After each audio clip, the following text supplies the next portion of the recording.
Hello mga mare! This is me, Mimi! So for today's video nga mga mare ay may ginawa na naman ako sa araw na ito. Ako nga mga mare ay nagputol ng mga kawayan na ito para gawin naming panggatong. Kasi nga mga mare wala kaming kahoy ngayon at puro kasi basa kasi nga umuulan dito. So itong mga kawayan na hindi naman nagagamit mga mare ay pinagpuputol ko na ay gagawin naming panggatong. Ito nga mga mare at pinagbibilad ko na sa araw kasi may araw at mainit ngayon. Dahil nga itong mga kawayan mga mare ay medyo basa pa. At ito ngang baboy namin mga mare ay ililipat namin to mamaya sa ginawang bagong bahay niya. O di wow, sana all may bagong bahay. At dito nga sa bandang itong mga mare ay may natira pang mga kahoy at kawayan. So sabi ko, kukunin ko na lang yung mapakikinabangan ko. Aba sayang din ito mga mare kung hindi ito magatong ano. At pinagtatabi ko nga lang muna mare itong mga hindi pa hinog na mga kawayan. At pwede pa itong magamit pag kailangan. At wala nga akong pinalagpas mga mare. Kailangan kong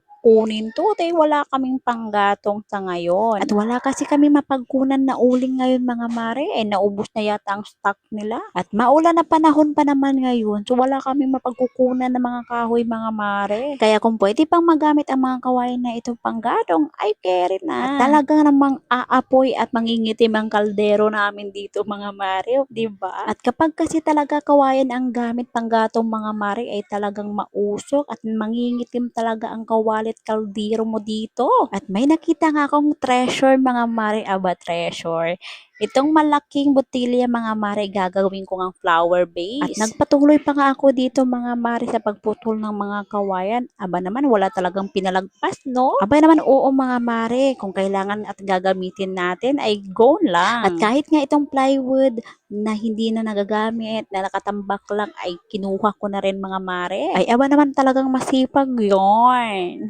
At dito ko na nga muna mare nilapag at pinainitan itong mga kawayan at yung mga kahoy namin. At buti na lang talaga mga mare at may init at may araw ngayong araw na ito. Swerte nga tayo at makakapagbilad tayo ng mga basang kawayan at kahoy. Makakapagbilad ka na rin ng damit mo kasi nga mainit. Aba naman nilatag ko na isa-isa dito mga mare at para mainitan talaga at matuyo na mga mare para may panggato na tayo mamayang gabi. At dito nga pala mare, nagbubungol pala dito si tatay ng lupa para gagawing CR ng baboy. Kaya sabi ko ay magbubungkal na rin ako kahit unti lang. Abay mare, kaunti pa lang yung nabungkal ko ay pagod na ako.